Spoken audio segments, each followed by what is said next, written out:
for the battered but proud people of the Empire State. From the financial and entertainment epicenter of New York City to the sleeping and empty small cities and towns of upstate, which once bustled with manufacturing, mining, and farming. We all know from inspiration, history, and nature, we deserve a return to the success and growth of generations past, a birthright being squandered by corruption in Albany, and the depredations of an insecure, scheming mountebank posing as governor, who loathes both us and himself. As liberty beckoned to enslaved peoples behind the Iron Curtain via American broadcasts after World War II, we now say, believe, rise, and join us. Welcome to Radio Free New York. All right, guys, welcome to Radio Free New York. I'm your host, Andrew Hollister, and I've got Bob Savage here in studio. I also have Kevin Wilson here in studio. Hello. So we're going to have some fun today. So normally Tuesday is Talk of the Town, and I think today's topic everybody's town is talking about. Yeah. So I think we'll get away with it. Today, this one time, guys. This one time. So as you guys know, I have been vehemently avoiding the topic of impeachment because I hear it everywhere else. You know, every radio station dial, every talk show, everybody has been talking almost nonstop about impeachment, and I wanted to talk about other things, but we're getting to the point where I just can't avoid it anymore. So we figured we would talk about impeachment today. I know Kevin has some opinions on it. I know Bob's got some opinions on it. The great thing is I haven't watched any of it. So some of the stuff, it'll be me hearing for the first time about the impeachment proceedings, if you will. But before we get into, kind of the meat and potatoes of impeachment specifically to Trump, I do want to educate you guys a little bit on what impeachment actually is, what it means, what the process is. So I'll give you guys the education piece first, and then I'm going to just let Kevin and Bob go at it. I think is, and maybe you guys will agree, maybe you'll disagree. We'll see. I don't even know yet. I don't know what's going on in Kevin's expansive, masterful mind. Yeah, me neither. Yep. So we'll see. And I definitely want to encourage everybody who's listening right now, hop over on one of the live streams, post a comment or a question, or call into the studio 585-346-3000 if you guys want to be a part of the conversation. But before we really get into what's happening today, I want to give you guys just background on impeachment so that everybody understands, because there's a lot of, I don't want to say misinformation, but maybe misunderstanding as to what impeachment is. So impeachment itself is not reserved just for the president. There are other positions that can be impeached. Governors, most states have an impeachment process for their governor, other elected officials. So it's not specific to president. Judges? I believe judges. Yep. Oh, yeah. Yep. All civil officers of the United States can be impeached. There you go. So, but the one we really only ever hear about is president. So or the one that is most prevalent, I guess. Impeachment itself doesn't remove a president. So a president can be impeached, and the impeachment doesn't remove them. It's similar to like a grand jury indictment. So it's not a conviction. It's not anything like that. It's simply just saying, okay, it can move forward to trial. Well, it actually it's more than that and less at the same time. You got to understand that although it has these trappings of legality, and it sounds like, because there's a trial, and then there's, charges are brought and so on and so forth, but it's not a judicial process at all. It's a political process. No, not the same way like you'd go to court and have like certain rights and protections in that way. Like the president doesn't have that. It's just a threat to take away presidential power or any officer's power.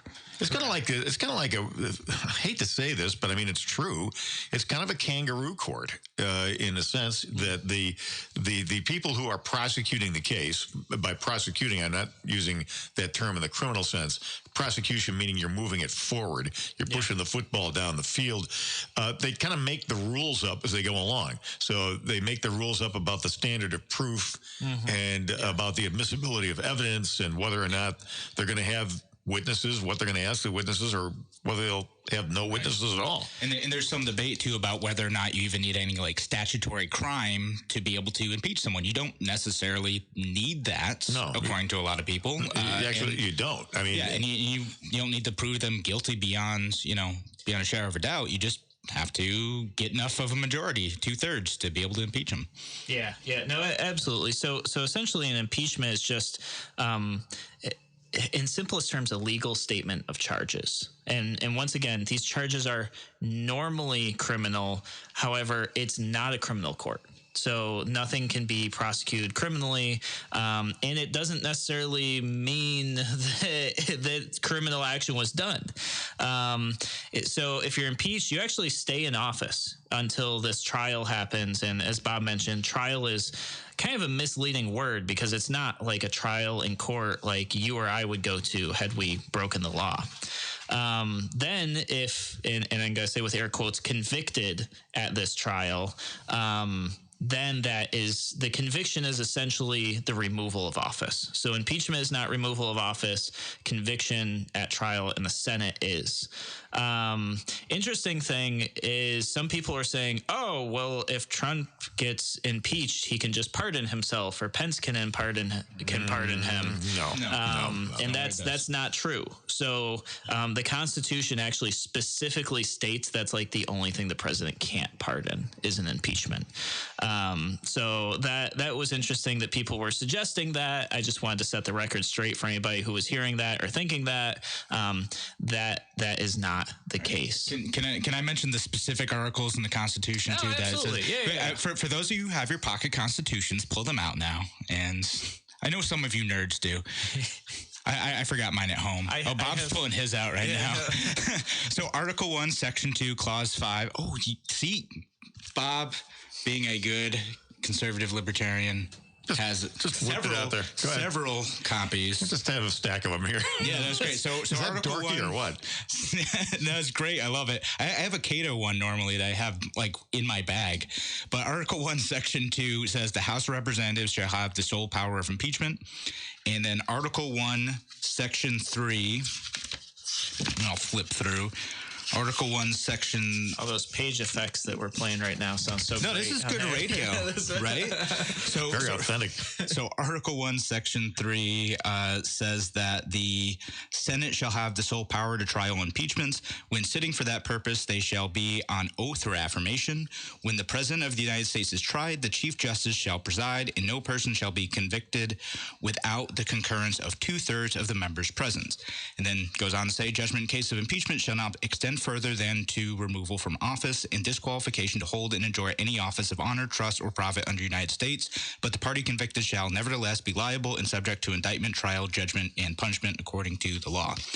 And then one more impeachment section, Article 2, Section 4, says what they can be impeached for. It says the president, vice president, and all civil officers of the United States shall be removed from office on impeachment for and conviction of treason, bribery, or other high crimes and misdemeanors.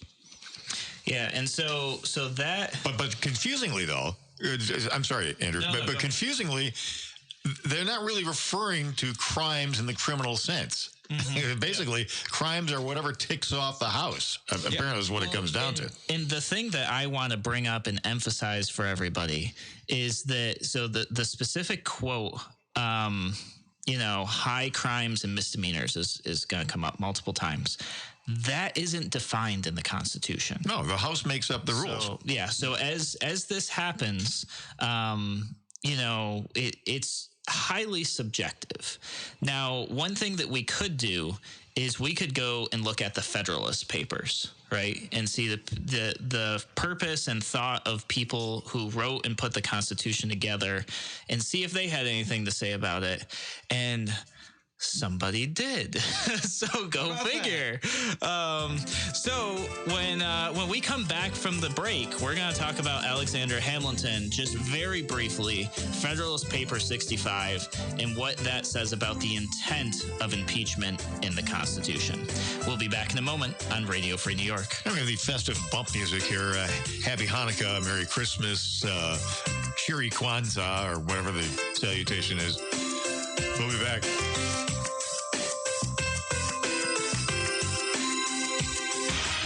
Your business relies on computers and technology to operate. Slow, unreliable networks and servers can cause unplanned downtime and affect your bottom line. The experts at Simple Tech Innovations are here to help. Their preventative maintenance program ensures that your computers and network are kept up to date and monitored for any issues, keeping your business running smoothly.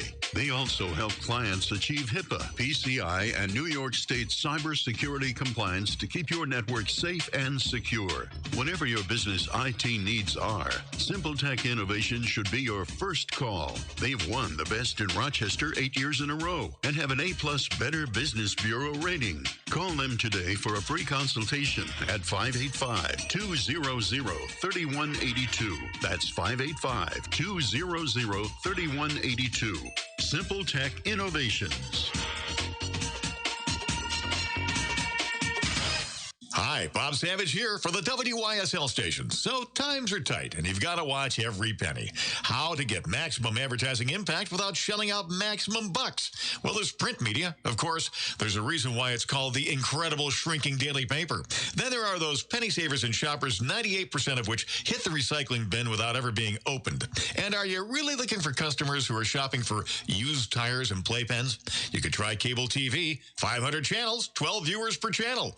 Or how about hiring some guy in a day-glow orange wig to dance holding up your sign down at the corner? If you want real advertising impact with a quality message for savvy consumers who actually have money to spend, WYSL has a giant 20,000-watt signal and 2 FM channels at 92.1 and 95.5, covering 1.4 million people all over Rochester and the region, literally all the way to Pennsylvania. Get results, save time and money. Call us, get on board, and start growing for 2020. 346-3000 or WYSL1040.com. Why do businesses choose to move their website from Wix and Squarespace to Simple Tech Innovations? Maybe it's their excellent customer service or detail.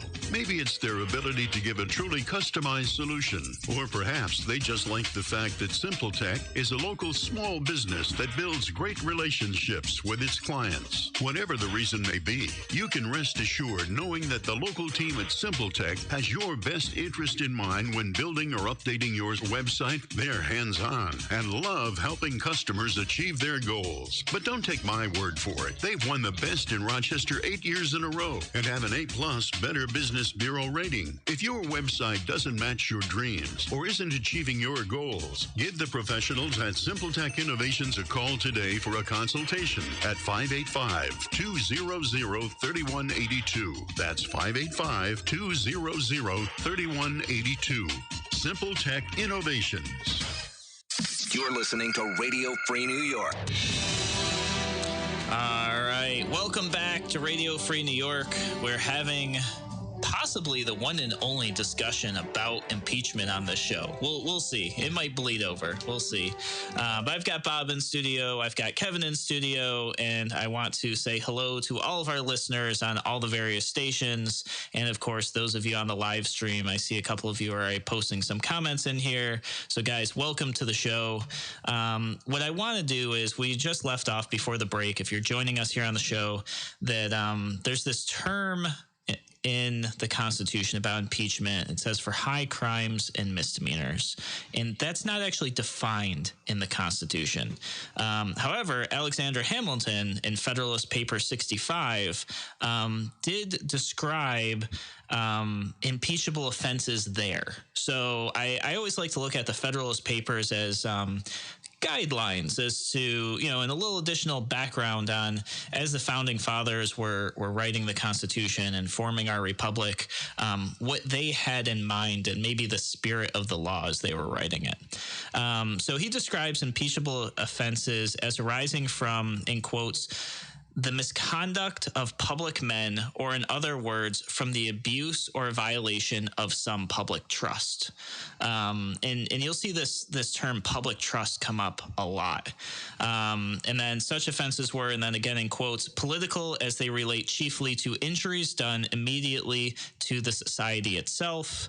And it kind of goes on to basically say, my takeaway from this is violations of the Constitution and violations of the trust of people that you have elected and trust of the nation in general. So high crimes and misdemeanors, they already mentioned treason and bribery. Like those are huge breaks in trust of the public. But maybe the reason that the rules can change as time changes is because what things break public trust can change over time as well. Yeah, and as the powers of the executive have changed over time too, there are more ways that the executive can abuse that public trust. Yeah, no, absolutely. Absolutely. So some things I found interesting were, and this is, so President Andrew Johnson had two articles of impeachment filed against him. And maybe the most interesting thing about his impeachment was none of it, I think, was criminal, if I recall. I don't see. Kevin, can you back me up on that? So Andrew Johnson was impeached in part because he was unpopular. He was mismanaging the Reconstruction period, and in part because he had replaced a public officer without getting congressional approval, essentially. Yeah. So they impeached him in part for that. There was a hostile Congress, too, as I recall, and it was right after the Civil War. Right after. So everybody's assassinated. Tensions are really high. Everybody's emotions were rubbed raw, and so they went after I think he had replaced the Secretary of War without getting congressional approval, and there was a conflict over who was the legitimate Secretary of War at the time. Yeah, and one of the things and maybe this is totally wrong, but the sources were from the actual documents. They specifically said it was based on rude speech that reflected badly on the office. And so as I read that, I was like, holy crap, like, can you impeach a president over rude speech unbecoming of the office? Like, well, they did. So there's a precedent for that. So there's a precedent for that, and I just bring this up for maybe a little bit of comic relief around this topic of all the things they could have brought forth in articles of impeachment. His Twitter account did not come up. Right. But Johnson was not convicted, though, was he? No, he was not. The Senate did not convict. Yeah. So it's close. So maybe they just it wasn't far enough. They're like, oh, we tried this once, it didn't work, so we're going to try something different. So there's some background for you guys. I'll give you just a little bit on the process, and then we're just going to dive right into the rest. So the process starts with an investigation done by Congress, typically headed up by the House Judiciary Committee, but sometimes they have somebody else like the Senate Judiciary Committee. Then articles of impeachment can be drafted. Then the House takes a vote. That's where we stand today, right? We're waiting for the House to take a vote, which should happen. Yeah, it might happen tomorrow or Thursday. It could happen. As soon as Nancy Pelosi can get the votes she needs, that's what is going to happen. And this vote specifically in the House just needs a simple majority. And I want to point that out. The vote in the House needs a simple majority, so it could be 51-49, whatever, if we had even numbers like that. Then if that passed, President Trump would be officially impeached. That doesn't remove him from office. It's just he's impeached, and then it would go to a Senate trial. This is usually presided over by the Chief Justice, who is currently John Roberts, and they would need a 2/3 majority vote to remove him from office. So that's where we stand today. That's of senators present. Yes. Actually, that's a very good point. Yeah. So if they don't show up, their voice means nothing. So very how many senators do we have running for president now? Is it 4? Yeah. Not many.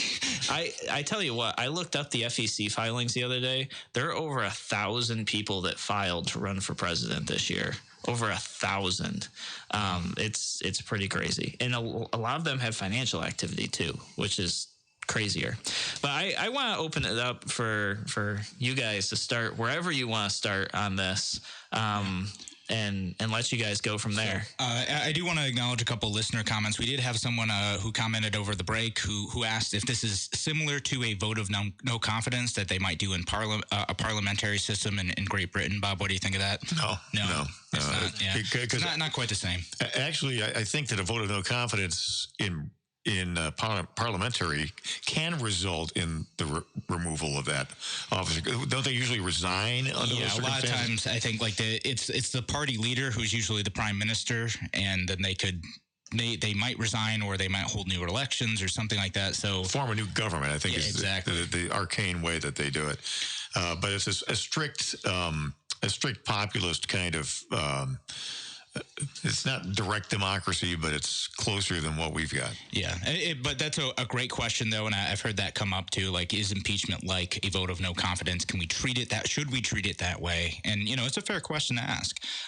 We've had other folks commenting in. Eric says it's a witch hunt. Yvonne says he's done nothing wrong. So we're listening to you guys, and we're going to debate this and just kind of, like, go over. We want you to be well-informed about the process, because I feel like a lot of shows want to do hot takes on whatever the latest news is on the impeachment trial, on the impeachment hearings. And like, we want to give you a big picture of what's going on and hopefully let you make an informed decision on this that goes beyond the scope of the day-to-day happenings of whatever drama's happening now. I'm thinking that I'm sorry. Go ahead. I was just going to say, mainstream media wants to tell you what to think about this, right? Well, that's what they do. Yeah, that's and their act. So we want to give you guys the opportunity to just hear the information and think for yourselves. The real takeaway here, I think, and wherever you fall politically on the spectrum, I think this is universally true. You have to think about impeachment as an intensely political type of proceeding, and the evidence that I have of that is we're already seeing the pressure that's being brought on members of the House who have come out and decided that they are going to vote one way or the other is so intense that we've already had 2 members of Congress state they're going to jump from the Democrat side to the Republican side and vote in favor of acquittal. This does not happen. That's a drastic thing to have happen. Mm-hmm. This does not happen in the absence of tremendous political pressure. And just use your favorite online source and check out what's happening in the town halls where the impeachment issue is being brought up, in particularly in battleground states. Yeah, absolutely. So, with all of that being said, we've got a few minutes till the break starts. Who wants to give a summary of the charges? Does anybody have? So I got the 2 charges. There's 2 articles of impeachment that came out of the House Judiciary Committee last week. So they had this whole process that with the House Intelligence Committee had held hearings on this. This has been going on for a while. A lot of it stems from what had happened in Ukraine. So there are 2 articles of impeachment that ended up coming out of that. The first is abuse of power. And just quoting from that, it says, using the powers of his high office, President Trump solicited the interference of a foreign government, Ukraine, in the 2020 United States presidential election. He did so through a scheme or course of conduct that included soliciting the government of Ukraine to publicly announce investigations that would benefit his re-election, harm the election prospects of a political opponent, and influence the 2020 United States presidential election to his advantage. President Trump also sought to pressure the government of Ukraine to take these steps by conditioning official United States acts of significant value to Ukraine on its public announcement of the investigations. And thus quid pro quo. Exactly.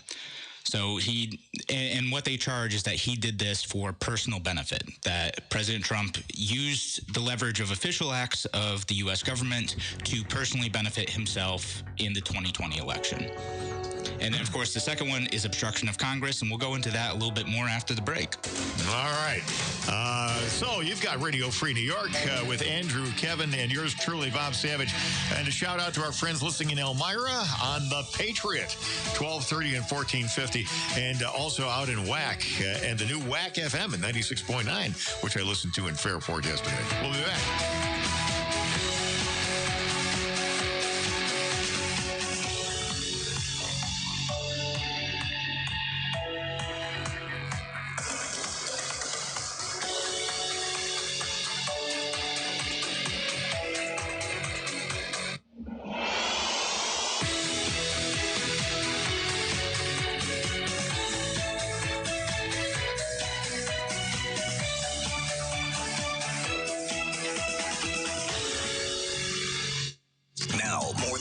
the power. WYSL. More powerful FM 92.1, FM 95.5 West, and 1040 AM WYSL Avon Rochester. Here's the latest forecast from the News 10 NBC Weather Center for tonight. A couple of snow showers out there, temperatures in the 20s.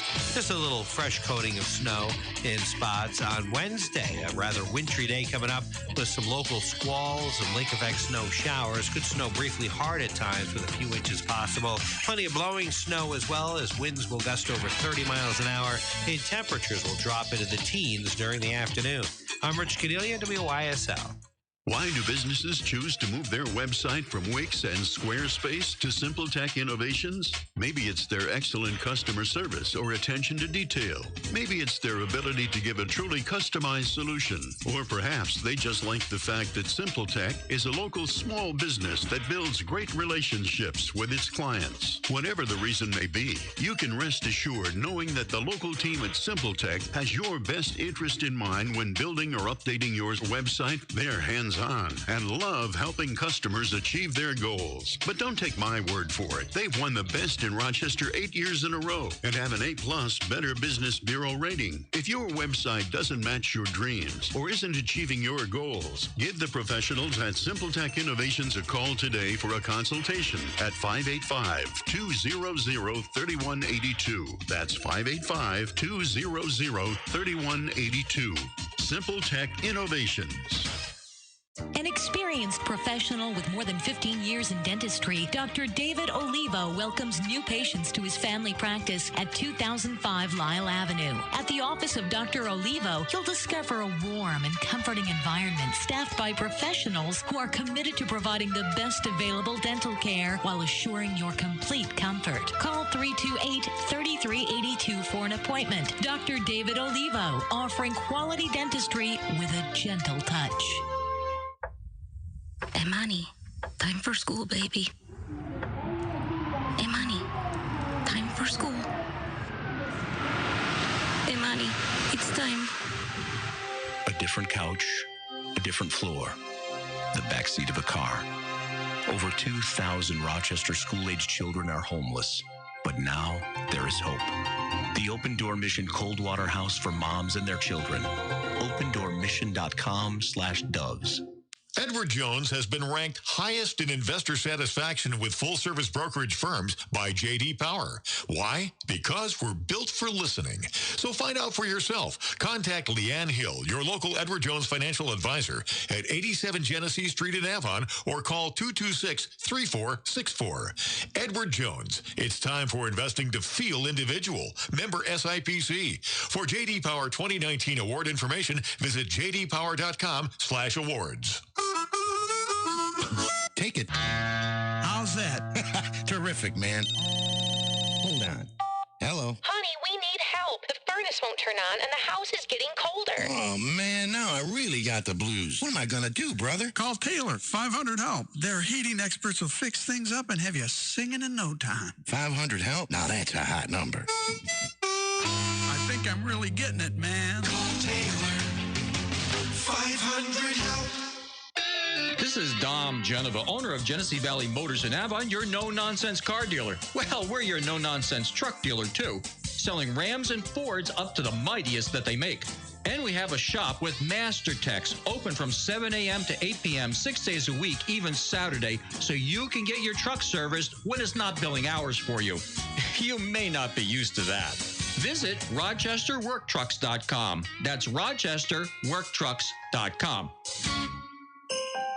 Avon Floral World is celebrating 40 years serving Avon and the Genesee Valley. Avon Floral World has the area's largest selection of fresh flowers, silk arrangements, gifts, and home decor. Let Avon Floral World's master designers create a beautiful holiday arrangement. Call 226-3496 or visit our website, avonfloralworld.com.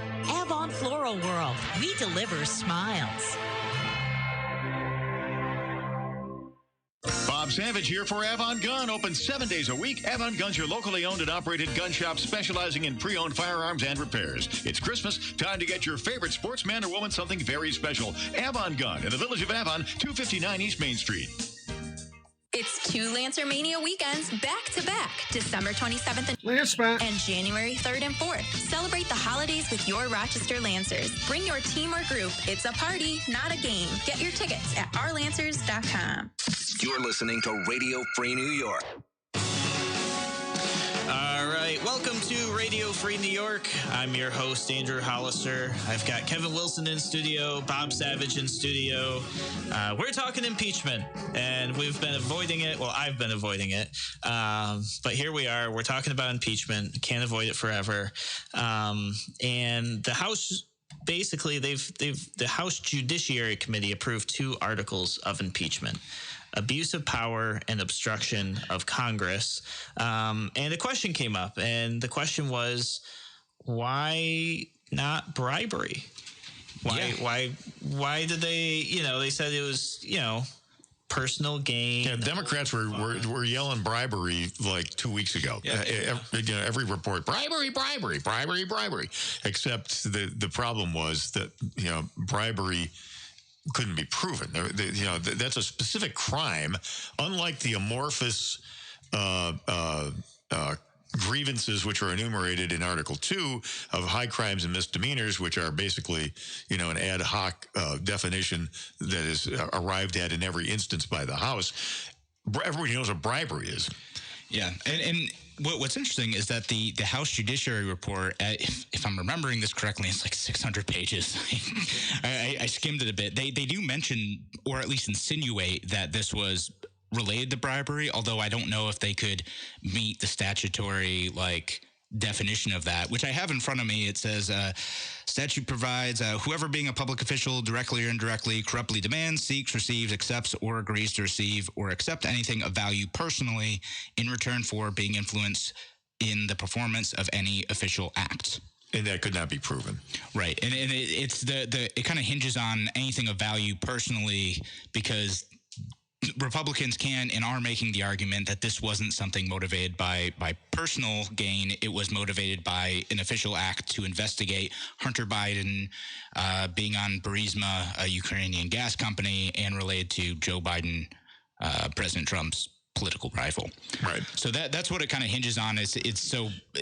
When they formed the articles of impeachment, they weren't sure if they could get that specific criteria met, and that would fall apart on those grounds. So they didn't do bribery. They did the kind of wider abuse of power. And just to hit the second article of impeachment is obstruction of Congress. So what that means is that Congress had issued subpoenas to the executive branch. They wanted to get some documents, and they wanted some people to come in to testify, but the White House withheld documents, citing executive privilege, and also withheld or prohibited people from testifying, including Mick Mulvaney, Robert Blair, John Eisenberg, Michael Ellis, Preston Wells Griffith, Russell T. Vaught, Michael Duffy, Brian McCormick, and Ulrich. I have no idea how to pronounce that name. Who these people are. Yeah, and I know there's discussions of having people like John Bolton come in too, who was the national security director at the time, who there's some insinuation that he may have resigned over this incident as it was unfolding too, but it's hard to say, and we don't have him to question what his position on this was. Well, he's on the dream team. He's one of the 4 witnesses that the Democrats want to call in the Senate when that trial gets underway, presupposing that we do get a vote to convict in the House, which looks highly likely. But it's also interesting that it keeps on being delayed. And if you'll pardon my cynically noting this, I'm thinking that the astute politician Nancy Pelosi is not going to hold a vote until she knows she's got the votes. Yeah. And I think that's what the real holdup is here, because there's you look at the polls now nationally, ladies and gentlemen, and impeachment is tanking. In terms of acceptance. All the polls are now underwater in terms of approval, and at the same time, Trump's approval ratings are going up, and his disapproval is going down. So all the vectors are all going the wrong way for impeachment here. Sure. So if ever there was a time for the House to convict, this is the time, or to bring charges, whatever the proper term is. This is the time to do it, because listen, these are political animals. They are watching. They're watching their constituents. They're watching these disastrous town halls. And as time ticks on, I think the likelihood is that fewer members of the House are going to be willing to vote for impeachment. Yeah, so that's just me. So what's your guys' take? I mean, I see Jay here on Facebook. He comments, "Let go to trial, air the dirty laundry." Though there'll probably be a lot of foot self-shooting going on. You know, what are your guys' thoughts? You think that they're going to let it go? You think they're going to drag it on? The Senate, you mean?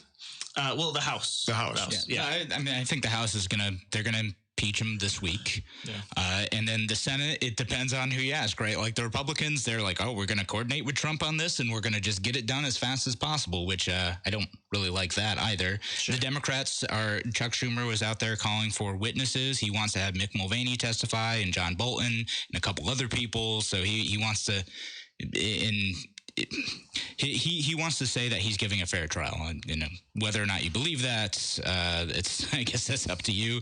But the Republicans have definitely said, Lindsey Graham and Mitch McConnell have said they're going to work with Trump and try to get this over with as soon as possible. They'll do their constitutional duty and nothing more. I think that would be a mistake because I concur with you on that because it's, at least I think I do. Yeah. For what I think you're saying, that is going to open the Republican leadership to charges of cronyism and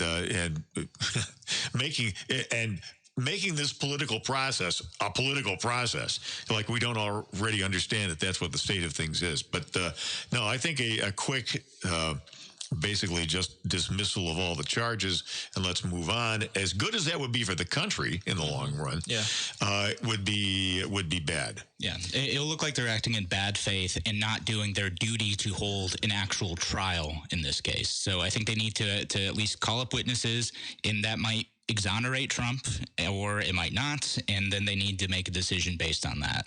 Yeah, so they need to do it effectively and efficiently, not necessarily quickly. I mean, that's really what it comes down to. And I think you're right, too. I think the whole impeachment thing in general is bad for the country, just in terms of dividing the country, taking away from, what people should be paying attention to. Not that people shouldn't be paying attention to impeachment, but I don't think it helps the country regardless of the situation. We're missing this is important, and I'll say my opinion on this in a second, but people are ignoring things like the National Defense Authorization Act, which renewed some of the FISA abuses. That's going to allow that to continue, which the Republicans are complaining about now, but they voted for anyway. There's an omnibus bill that's supposed to be voted on today where we're going to increase our debt and deficit by untold billions. Huge number. It's ridiculous. We're ignoring like these other important issues, and that's incredibly frustrating to me because there's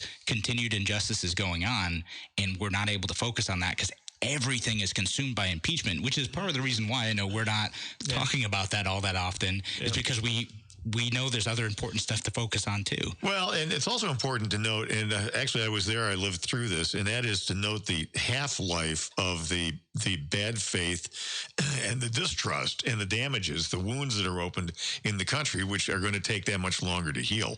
And I'm thinking specifically of Nixon, the Nixon era, and then the disastrous Jimmy Carter presidency, when people were getting 17 and 18% mortgages, and we had tremendous gas line problems and all kinds of misadventures in terms of foreign policy. That was the era that gave birth to the Ortega regime in Nicaragua. That's what gave birth to Afghanistan and to Yemen and El Salvador and other hot spots in the world. Oh, yes, and also Fidel Castro emptying his prisons and sending them in rowboats to Miami. Yeah. It just went on and on and on. It was just, it took, to get over Nixon, it took like 5 or 6 years. And this is going to be worse. Well, I think the Nixon impeachment was a good thing, though. He was corrupt. He was trying to influence the political process. And I think there needed to be a check on executive power, which we started to get after Nixon for like 5 minutes. No question. But but there's a cost to doing this. Right. And with that, we're in agreement. But I don't know, I kind of feel like this whole impeachment process is full of fools and liars on both sides of the issue.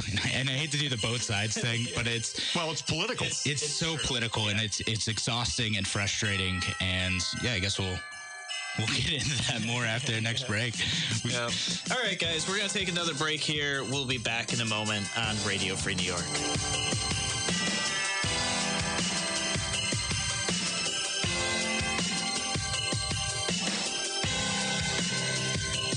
Why do businesses choose to move their website from Wix and Squarespace to Simple Tech Innovations? Maybe it's their excellent customer service or attention to detail. Maybe it's their ability to give a truly customized solution. Or perhaps they just like the fact that Simple Tech is a local small business that builds great relationships with its clients. Whatever the reason may be, you can rest assured knowing that the local team at Simple Tech has your best interest in mind when building or updating your website. They're hands-on and love helping customers achieve their goals. But don't take my word for it. They've won the best in Rochester 8 years in a row and have an A+ Better Business Bureau rating. If your website doesn't match your dreams or isn't achieving your goals, give the professionals at Simple Tech Innovations a call today for a consultation at 585-200-3182. That's 585-200-3182. Simple Tech Innovations. Aircraft Environmental Systems proudly supports Radio Free New York. Rochester-based leaders in climate simulation chambers for America's R&D laboratories. We're experts in troubleshooting, calibrations, custom designs, and consulting for more than 40 years. Industry pioneers, we created the first ever fleet of temperature, humidity, and altitude test chambers available to rent coast to coast. Trained and trusted by environmental chamber manufacturers, we are ACES. Find us at acesinc.com. Human trafficking is when someone is being forced, tricked, or coerced to engage in a sex trade or forced labor. If you're a kid and forced to sell sex, drugs, or work against your will, that's trafficking. You're not a criminal, and there is help available. Call the National Human Trafficking Hotline at 888-373-7888 or text Be Free. Sponsored by the Livingston County Safe Harbors Human Trafficking Task Force. Your business relies on computers and technology to operate. Slow, unreliable networks and servers can cause unplanned downtime and affect. The experts at Simple Tech Innovations are here to help. Their preventative maintenance program ensures that your computers and network are kept up to date and monitored for any issues, keeping your business running smoothly. They also help clients achieve HIPAA, PCI, and New York State cybersecurity compliance to keep your network safe and secure. Whatever your business IT needs are, Simple Tech Innovations should be your first call. They've won the best in Rochester 8 years in a row and have an A+ Better Business Bureau rating. Call them today for a free consultation at 585-200-3182. That's 585-200-3182. Simple Tech Innovations. Radio Free New York. Welcome back to Radio Free New York. I'm Andrew Hollister. We're talking about impeachment. And, I just want to kind of throw a curveball in the discussion here because as I'm reading the Constitution and I'm reading Alexander Hamilton, Federalist Paper 65 about impeachment, I'm feeling like we have probably had a tremendous amount of presidents that we should have been impeaching all along. Now you're speaking my language. And I say that because over the years and the decades, we've had presidents enact controls on the people of the United States that I believe would definitely fit that description of high crimes and misdemeanors, especially misconduct of public men, or in other words, from the abuse or violation of some public trust. And I think especially any type of gun control, like if a president signs a bill for gun control, as I'm reading this, I'm feeling more and more like that's an impeachable like offense that we should be chasing at, or signing a budget that adds to our deficit. I feel like those are things that we should have been impeaching presidents for decades now. President Obama droned a 14-year-old American citizen and didn't get impeached. For goodness sakes. And this is what I'm talking about. I'm looking at this and thinking about, like, man, we've got a lot of presidents we should have impeached a long time ago, you know? So I was thinking about that. And then I was also thinking, you know, I like to play devil's advocate with myself, which is, you know, a constant thing. And I said to myself, and I asked a few people, would you feel differently if this was another president? Let's say this was Obama facing the same exact impeachment, and you knew that he had signed in a ban on bump stocks. You knew and know that he signed, you know, budgets that added to our deficit. How would you feel about that today if it was just another person in place? And that's just kind of an open question for anybody to think about themselves. I'm not looking for answers per se. I just want everybody to sit there and would you, if it was somebody else, feel that those things constitute as high crimes and misdemeanors? And that's not even what this impeachment's about, you know, but I want us to talk about the fact that there's an impeachment going on about things that some stuff seems questionable, some stuff hasn't. There haven't been witnesses there to talk about certain things, but we have things that every president has done for decades that I believe should have been impeachable offenses. Well, I think that the nature of this impeachment conversation underscores the importance of the rule of law, because in the absence of a rule of law, you have chaos, and chaos is part and parcel of impeachment, because the rules are being made up as you go along. So what you're talking about, what you're arguing for there, Andrew, is logic. You know, where you look at the acts of Woodrow Wilson, for example, many of the acts of FDR, Warren Harding, Andrew Johnson for one, Abraham Lincoln. Sure. For another. Yeah. Certainly Andrew Jackson, these would have been in an atmosphere where the rule of law prevails, certainly impeachable offenses. But once again, this highlights the political nature of this whole process, why it's so hard to get your arms around, and why it's so bewildering and off-putting to most people in the country. Yeah, absolutely. And you know, there's a great article. I'm going to post everything that I researched about this, about whether or not the abuse of power, as stated in the articles of impeachment, are clear about what the rule is. Like, if Trump could have known that was abuse of power beforehand. I think that's a valid question worth asking. But we also have to look at, like, we have all these presidents who are breaking laws on a regular basis, and they really are. And is that worth impeaching them over? It's a costly process, as Bob indicated. There's a cost to impeaching someone, but is it worth impeaching presidents whenever they break the law? And I kind of lean towards yes, we absolutely should. Maybe it would get them to stop doing it. Yeah. Start actually holding people to the high standard of the office of the president.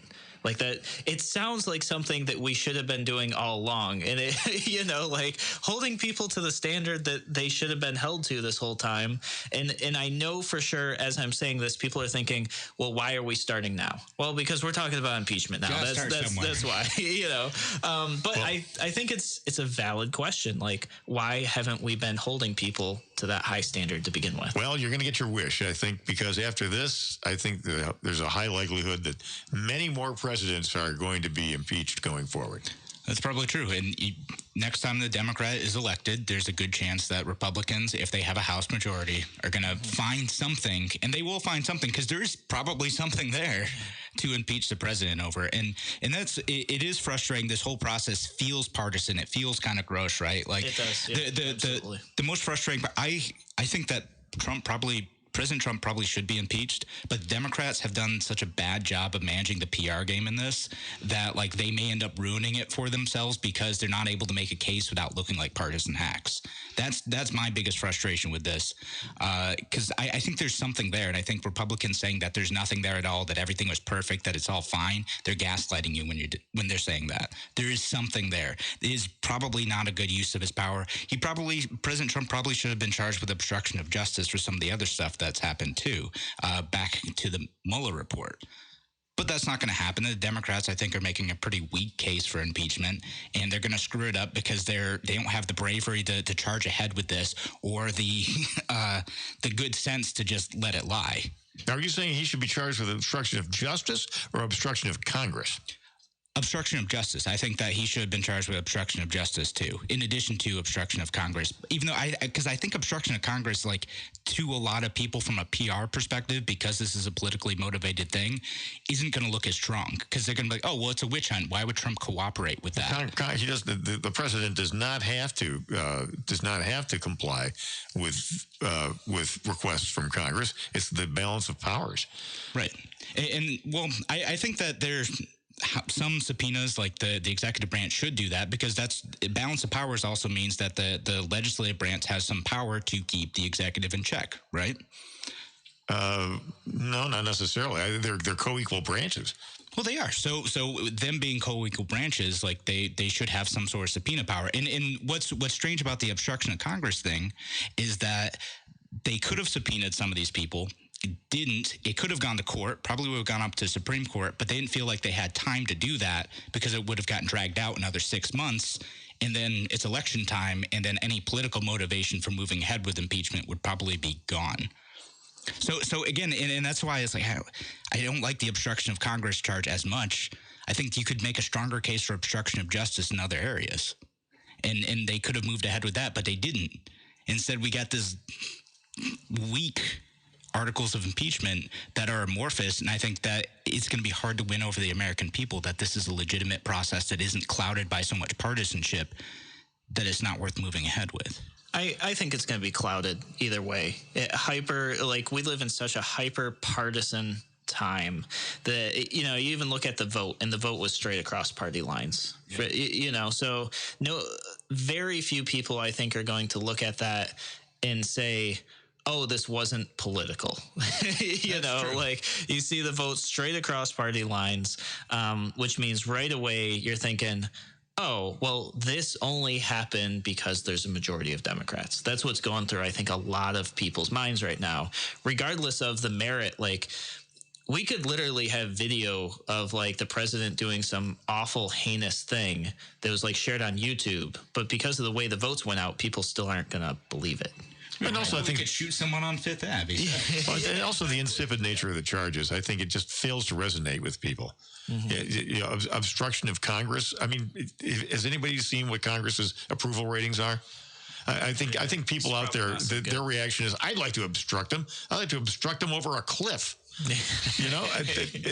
That's the way people feel about Congress, the disconnect. And as far as what was the first one again? I'm blanking. What was the first count? Abuse of power. Abuse of power. I think people understandably react by saying, wait a minute, aren't we missing like $7 billion? Mm-hmm. So why wouldn't the president of the United States say, you're not going to get more money until you investigate what happened to our $7 billion? And also, if it's linked in some way with the corrupt son of the president, the vice president, former vice president who's running for for president now, they want to see that looked into as well. Yeah. And the whole thing, again, it hinges on whether or not President Trump had corrupt motives. It's not like a black and white thing. Did he do this thing or not do this thing? It's he did this thing, and now it's a partisan litmus test over whether or not you agree that it was bad or not. Yeah. I don't know. It's not good. And the other thing is, somebody should have investigated it, but maybe the president shouldn't have been involved. Maybe he should have put somebody else in charge of it. All right, guys. Well, that is Radio Free New York for today. I think we're going to have another impeachment episode. We didn't get to half of it. So we will catch you guys tomorrow, same time on Radio Free New York.